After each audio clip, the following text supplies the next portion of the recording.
UP के सबसे बड़े दंगल में सीट बंटवारे और गठबंधन को लेकर मार मची हुई है। इस दंगल में हर घंटे हर मिनट नई हलचल हो रही है। अखिलेश यादव ने 191 उम्मीदवारों की पहली लिस्ट जारी कर सबको चौंका दिया। लिस्ट में कुछ ऐसा था कि कांग्रेस को मिर्ची लग गई। एसपी ने ऐसी सीटों पर भी प्रत्याशी मैदान में उतार दिए जहां अभी कांग्रेस का कब्जा है, तो गठबंधन पर अब संकट दिख रहा है। उधर महागठबंधन का हिस्सा बनने का सपना देख रहे राष्ट्रीय लोकदल को भी मायूसी हाथ लगी है। गुस्साए राष्ट्रीय लोकदल ने अकेले चुनाव लड़ने का ऐलान कर दिया है। यूपी के सबसे बड़े दंगल के लिए अखिलेश यादव ने आज सुबह 191 उम्मीदवारों की लिस्ट जारी की। इस लिस्ट के बाहर आते ही सियासी गलियारों में हलचल तेज हो गई। वजह साफ थी कि इस लिस्ट में पूरी तरह से अखिलेश का दबदबा देखा गया। 2017 में यूपी जीतने के लिए क्या अखिलेश यादव को किसी और के हाथ की जरूरत नहीं है? पिता और चाचा से खटपट प्रकरण के बाद टीपू अब सुल्तान बनकर उभरे हैं और अब जिस तरह से उन्होंने यूपी के सबसे बड़े दंगल के लिए समाजवादी पार्टी की पहली लिस्ट जारी की है, उससे एक तीर से कई निशाने साधे हैं। लिस्ट से जहां दागियों को अलग रखा गया है, वहीं चाचा शिवपाल की लिस्ट भी अखिलेश ने पलट दी है। हां, परिवारवाद और चहेतों का ख्याल रखा है। अखिलेश ने इटावा की जसवंत नगर सीट से शिवपाल यादव को टिकट देकर उनके लिए नरमी दिखाई है। आजम खान के बेटे अब्दुल्ला आजम को रामपुर के स्वार से टिकट दिया गया है। नरेश अग्रवाल के बेटे नितिन अग्रवाल को हरदोई से टिकट मिला है। अमरोहा की नौगांव सादात सीट से अखिलेश के करीबी जावेद आब्दी को टिकट मिला है। जावेद आब्दी को शिवपाल ने मंच पर उस वक्त धक्का दिया था जब वो अखिलेश की तारीफ कर रहे थे। माफिया डॉन अतीक अहमद की जगह कानपुर कैंट से हसन रूमी को टिकट मिला है। शिवपाल यादव ने मेरठ की सरधना सीट से मैनपाल सिंह उर्फ पिंटू राणा को टिकट दिया था, लेकिन अखिलेश ने उनका टिकट काटकर अतुल प्रधान को दे दिया है। अखिलेश ने पहली लिस्ट में 50 मुस्लिम उम्मीदवारों को टिकट दिया है। समाजवादी पार्टी ने साफ कर दिया है कि चुनाव अखिलेश के नाम पर ही लड़ा जाएगा। अखिलेश का चेहरा, अखिलेश का नेतृत्व पे ही चुनाव होगा और हम लोग का स्लोगन होगा नेताजी का नाम, अखिलेश जी का काम। वहीं विरोधियों ने समाजवादी पार्टी की तरफ से कभी चाचा, कभी भतीजा, तो कभी पिता मुलायम की तरफ से जारी की गई सूची पर चुटकी ली। पिछले 2 साल से हम देख रहे हैं कि समाजवादी पार्टी सूची पर सूची जारी की हुई है, तो जब तक इनके प्रत्याशी नामांकन न कर लें तब तक अंतिम सूची का क्या मतलब? 191 उम्मीदवारों की लिस्ट जारी करने के बाद अब बाकी सीट पर भी जल्द ऐलान हो सकता है। माना जा रहा है कि अभी गठबंधन के पेच की वजह से बाकी प्रत्याशियों का ऐलान नहीं किया गया है। कांग्रेस के समाजवादी पार्टी से हाथ मिलाने के ऐलान के बाद शीला दीक्षित ने अखिलेश के लिए मुख्यमंत्री पद की दावेदारी छोड़ दी थी। मैंने तो पहले ही कह दिया था कि मैं विड्रॉ कर दूंगा। लेकिन सीटों को लेकर फिलहाल गांठ चुभ रही है। एसपी और कांग्रेस के अलावा पहले अजीत सिंह की आरएलडी भी गठबंधन में शामिल होने वाली थी, लेकिन टिकट पर टकराव की वजह से अभी तक ऐसा नहीं हो पाया है। तो यूपी के सबसे बड़े दंगल में आज अखिलेश यादव की लिस्ट की वजह से जबरदस्त हलचल रही। 2012 में जो दंगल कांग्रेस के उम्मीदवार जीत चुके हैं, वो दंगल लड़ने के लिए समाजवादी पार्टी ने अपने प्रत्याशी उतार दिए। शामली से पंकज मलिक कांग्रेस विधायक हैं। बुलंदशहर की स्याना सीट से दिलनवाज खान कांग्रेस विधायक हैं। बुलंदशहर की ही खुर्जा सीट से बंशी सिंह विधायक हैं। हापुड़ से गजराज सिंह ने चुनाव जीता था। मथुरा से प्रदीप माथुर कांग्रेस विधायक हैं। सहारनपुर की गंगोह सीट से प्रदीप कुमार जीते थे। रामपुर की स्वार सीट से काजिम अली खान विधायक हैं। रामपुर की ही बिलासपुर सीट से संजय कपूर विधायक हैं। कानपुर में किदवई नगर सीट से अजय कपूर ने कांग्रेस के टिकट पर चुनाव जीता था। इन सभी सीटों पर अखिलेश ने अपने उम्मीदवार खड़े कर दिए हैं। जाहिर है कांग्रेस तो नाराज होगी ही। यूपी के दंगल में कांग्रेस और समाजवादी पार्टी में गांठ पड़ गई है। कांग्रेस को लेकर समाजवादी पार्टी पूरी तरह से अपने पत्ते नहीं खोल रही है। कल ही समाजवादी पार्टी नेता किरणमय नंदा ने कहा था कि समाजवादी पार्टी 300 सीट पर चुनाव लड़ेगी, यानी कांग्रेस को 103 सीट का इशारा था। लेकिन आज उन्होंने कहा कि कांग्रेस को 84 से ज्यादा सीट नहीं दी जा सकती। मैं ये बता सकता है 300 plus 300 plus Samajwadi party alone in contest. कुल मिला के सीट कांग्रेस का होगा 54।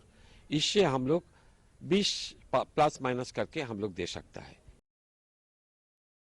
किरणमय नंदा कोई छुटभैया नेता नहीं है। समाजवादी पार्टी के महासचिव हैं, सांसद हैं। हालांकि उनके बयान को पार्टी के दूसरे सांसद नरेश अग्रवाल ने निजी बयान करार दिया। उन्होंने कहा कि जो भी फैसला होगा वो अखिलेश ही करेंगे।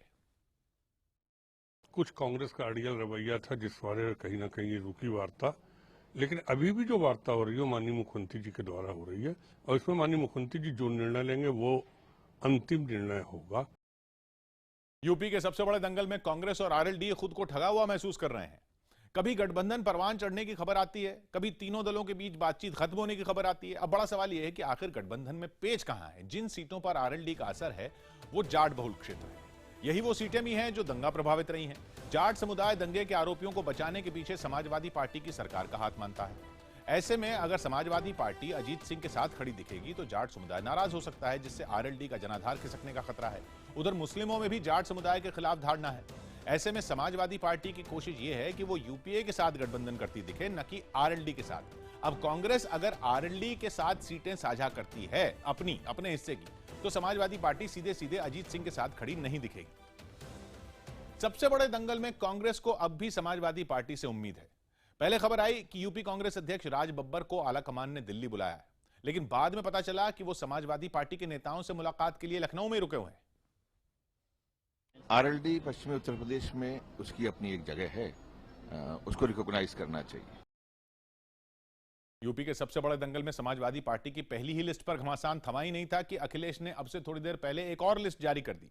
इस लिस्ट में 19 उम्मीदवारों के नाम हैं। इनमें बेनी प्रसाद वर्मा के बेटे राकेश वर्मा को बहराइच की कैसरगंज सीट से टिकट दिया गया। हालांकि उन्होंने अपना टिकट लौटा दिया क्योंकि वो बाराबंकी की रामनगर सीट से लड़ना चाहते हैं।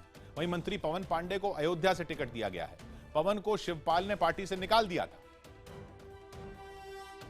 यूपी के सबसे बड़े दंगल में समाजवादी पार्टी में अखिलेश सबसे ताकतवर नजर आ रहे हैं। हालांकि जिस तरह से अपने चाचा को टिकट देकर उन्होंने नरमी दिखाई है, उसे विरोधी ड्रामा बता रहे हैं। सपा की पहली लिस्ट आ गई है। काफी दिनों से लोग देख रहे थे कि चाचा भतीजा परिवार का झगड़ा चल रहा है, लेकिन चाचा को भी टिकट मिल गई है। न चाचा भतीजा का झगड़ा चल रहा था, न पिता पुत्र का झगड़ा चल रहा था, और न बुआ भतीजे का झगड़ा है। ये सब नाटक है और इस नाटक का जनता पर्दाफाश करेगी। और मैंने बहुत पहले कहा था, ये सैफई परिवार के आखिरी शासक है श्री अखिलेश यादव जी। इस बार साइकिल पंचर नहीं होगी, वो खंड खंड होगी। जनता कमल खिलाएगी, भाजपा की प्रचंड बहुमत के साथ सरकार बनाएगी। यूपी के सबसे बड़े दंगल में अब समाजवादी पार्टी की पूरी ताकत अखिलेश के पास है, लेकिन पिछले एक महीने में पार्टी में इतना घमासान मचा कि लगा पार्टी अब टूट ही जाएगी। दिसंबर के आखिर में मुलायम अखिलेश ने अपनी लिस्ट जारी की थी। एसपी की में टिकट बंटवारे पर अखिलेश, मुलायम और शिवपाल में फूट पड़ गई थी। दिसंबर के आखिरी हफ्ते में तीनों की तरफ से 3 लिस्ट जारी की गई। मुलायम ने 28 दिसंबर को 403 में 325 प्रत्याशियों का ऐलान किया। 29 दिसंबर रात 9 बजे अखिलेश ने 235 उम्मीदवारों की लिस्ट जारी कर दी। 2 घंटे बाद ही शिवपाल ने 68 प्रत्याशियों की एक और लिस्ट जारी की। अखिलेश ने 171, मुलायम ने 176 मौजूदा विधायकों को टिकट दिया था। आज के दंगल की बड़ी हलचल अब पंजाब की तरफ रुख करते हैं। वहां पर भी हुई। कांग्रेस उम्मीदवार नवजोत सिंह सिद्धू आज बादलों की सरकार पर जमकर बरसे। उन्होंने बादल परिवार पर जमीन खरीद फरोख्त के जरिए सरकारी खजाने को नुकसान पहुंचाने का आरोप लगाया। बठिंडे दे विच जमीन खरीदी गई है डंप दे लई। मंडी खुर्द पिंड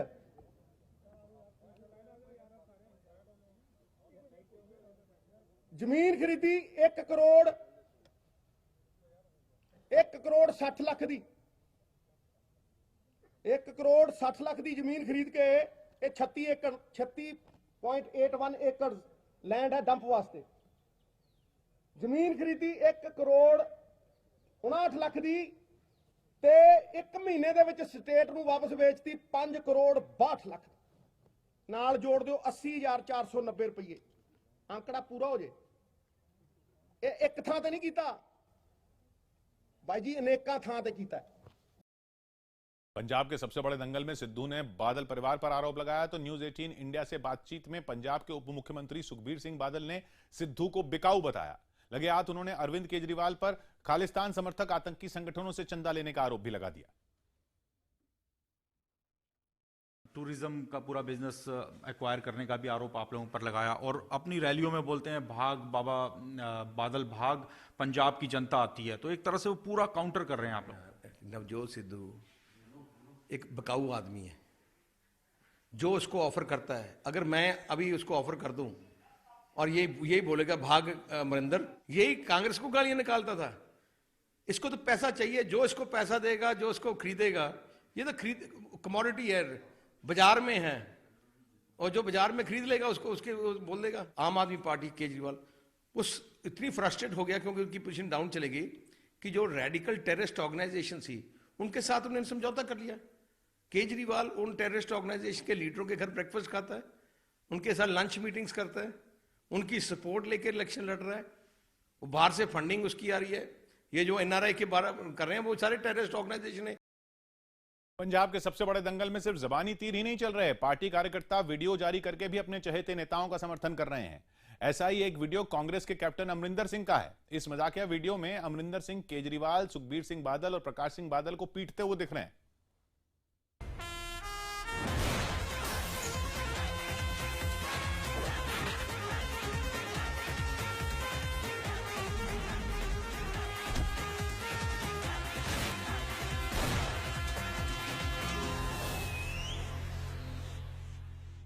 आ रहा हूं।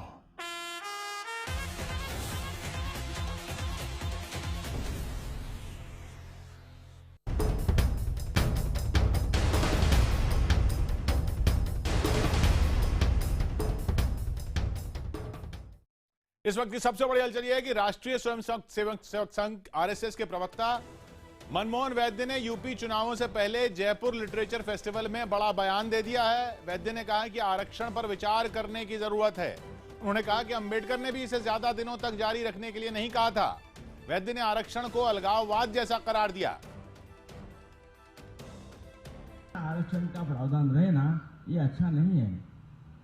जल्द से जल्द इसकी आवश्यकता निरस्त होकर सबको समान अवसर देने का समय आना चाहिए, ये भी उन्होंने कहा है। और इसलिए वो आरक्षण की सिवाय बाकी अन्य आरक्षण के बदले में सबको अवसर अधिक दिए जाए, शिक्षा अधिक दी जाए, इस प्रकार प्रयत्न करना चाहिए। इसके आगे आरक्षण देना थोड़ा अलगाववाद बढ़ाने वाली बात है, ऐसा लगता है। हमारे साथ जयपुर से भवानी सिंह जुड़ रहे हैं। भवानी, अब ये क्या सवाल पूछा गया था मनमोहन वैद्य जी से? ऐसा बयान दे दिया, वहां चुनाव चल रहे हैं यूपी के, पहले बिहार चुनाव से पहले आरक्षण पर बयान आ गया था, अब यहां पर यह बयान आ गया। क्या ये नुकसान नहीं पहुंचाएगा? क्या हुआ था? सवाल पूछा गया था उनसे। देखिए, ये इंटरेक्शन सेशन चल रहा था, सैफरॉन एंड संघ का अंतर सेशन था। उस सेशन के दौरान प्रज्ञा तिवारी के साथ में कन्वर्सेशन हो रहा था मनमोहन वैद्य का। उसी दौरान एक सवाल आया था, उस सवाल के जवाब के अंदर कहा गया आरक्षण को लेकर, तो उसमें जो कहा गया मनमोहन वैद्य की ओर से, उन्होंने जवाब दिया, जस्टिफाई करने की कोशिश की कि आरक्षण क्यों गलत है। उन्होंने कहा कि SC/ST को आरक्षण दिया गया, लेकिन उनको लंबे समय तक संसाधनों से दूर रखा गया, इसलिए दिया गया। लेकिन अम्बेडकर को कोट करते हुए कहा कि उन्होंने भी एक टाइम लिमिट तय की थी और उसके बाद में अगर उसको ज्यादा लंबे समय तक जारी करते हैं तो उससे अलगाववाद को बढ़ावा मिलेगा। और अवसरों की बात कही कि सबको समान अवसर मिलने चाहिए, जो नहीं वो बात मुझे समझ में आई भवानी, लेकिन इसका मतलब ये कि वो समझ रहे थे कि वो क्या कह रहे हैं, उनको क्या अंदाजा या शायद वो उसको जोड़ नहीं रहे थे। वो तो खुद नहीं जोड़ रहे होंगे यूपी चुनावों से, लेकिन जाहिर सी बात है ये तो यूपी चुनावों से जुड़ जाएगा। आरक्षण जैसे मुद्दे पर आरएसएस के इतने बड़े नेता का एक बयान इस तरह से जब आएगा, और खासकर तब जब बस अब नामांकन भरे जा रहे हैं यूपी चुनावों के लिए, तो ये तो बहुत नुकसान दे जाएगा, बीजेपी को नुकसान दे जाएगा। देखिए, बिल्कुल रहेगा, क्योंकि बिहार चुनाव के पहले भी ऐसा ही हुआ था जब मोहन भागवत का बयान आया था और उसका असर बिहार चुनाव पर कैसा हुआ। अब क्योंकि यूपी चुनाव से पहले सब पता है, जानकारी में है, और उस दौरान और ये एक यहाँ पर डिस्कशन फिक्स था, कोई अनायास किसी तरीके का नहीं हुआ था। अच्छा, डिस्कशन किस चीज पर था? डिस्कशन था संघ और उसकी आइडियोलॉजी पर डिस्कशन था, जिसका एक सेशन था, 1 घंटे का सेशन था। हाँ। जिसमें सैफरॉन एंड संघ की विचारधारा के बारे में बताना था। उसमें जो 2 गेस्ट थे, दत्तात्रेय होसबोले और मनमोहन वैद्य, इनका कन्वर्सेशन था प्रज्ञा तिवारी के साथ में, जिसमें इनको बताना था आइडियोलॉजी को लेकर। लंबा डिस्कशन था, 1 घंटे का डिस्कशन था। उसके बाद में सवालों का सिलसिला शुरू हुआ, तो तमाम चीजें पहले से फिक्स थी, ऐसा नहीं है। तो शायद ऐसा लग रहा है कि शायद पहले से इन्होंने सोचा होगा कि रिजर्वेशन का इश्यूज ये आने ही थे, क्योंकि जिस तरह का डिस्कशन था उसमें डिस्कशन में तय था कि तमाम। अच्छा, उसके बाद जैसे ही उन्होंने ये कहा, उसके बाद वहां पर क्या माहौल था? लोगों ने एकदम से समझ लिया होगा कि ये क्या कितनी बड़ी बात कह दी वहां पर उन्होंने? बिल्कुल, एकदम सारे लोग चौंक गए, क्योंकि जैसे ही इन्होंने इसको इससे जोड़ा कि आरक्षण एक तरह से खत्म होने की दिशा में, सबने मान लिया कि इनके बयान का मतलब है कि आरक्षण खत्म हो जाना चाहिए। एकदम सन्नाटा सा छा गया। लोगों को भी लगा कि शायद ये बहुत बड़ी बात है जिस तरीके से वो बोल रहे हैं। हालांकि जो शब्द थे, क्योंकि सीधे रूप से नहीं थे, जोड़कर एक को जोड़कर उन्होंने शब्दों को कहा, लेकिन उसका पूरा मीनिंग निकाला जाए तो उसका मीनिंग यही होता है कि आरक्षण को लेकर सीधा सवाल उठाया उन्होंने और कहा कि अलगाववाद बढ़ेगा, एक तरह से खत्म करने की दिशा में। मैं अपने प्रोड्यूसर से गुजारिश करूंगा, एक बार फिर हम सुनने की कोशिश करते हैं क्या कहा वहां मनमोहन वैद्य जी ने। जैसा भवानी ने बताया, ये जयपुर लिटरेचर फेस्टिवल, ये साहित्य का एक समागम, वहां पर एक सेशन था जिसमें चर्चा होनी थी आरएसएस की विचारधारा को लेकर। वहां बात चली आरक्षण पर, तो आरक्षण पर क्या कहा उन्होंने वो सुनते हैं। आरक्षण का प्रावधान रहे ना, ये अच्छा नहीं है। जल्द से जल्द इसकी आवश्यकता निरस्त होकर सबको समान अवसर देने का समय आना चाहिए, ये भी उन्होंने कहा है। और इसलिए वो आरक्षण के सिवाय बाकी अन्य आरक्षण के बदले में सबको अवसर अधिक दिए जाए, शिक्षा अधिक दी जाए, इस प्रकार प्रयत्न करना चाहिए। इसके आगे आरक्षण देना थोड़ा अलगाववाद बढ़ाने वाली बात है, ऐसा लगता है। तो ये कहा मनमोहन वैद्य जी ने, ये कहा और हड़कंप मच गया हर तरफ, क्योंकि चुनाव चल रहे हैं, यूपी के चुनाव होने वाले हैं। उससे पहले आरक्षण पर इस तरह का बयान आरएसएस के प्रवक्ता की तरफ से, बड़े नेता हैं, आरएसएस की विचारधारा पर बोलने बैठे थे।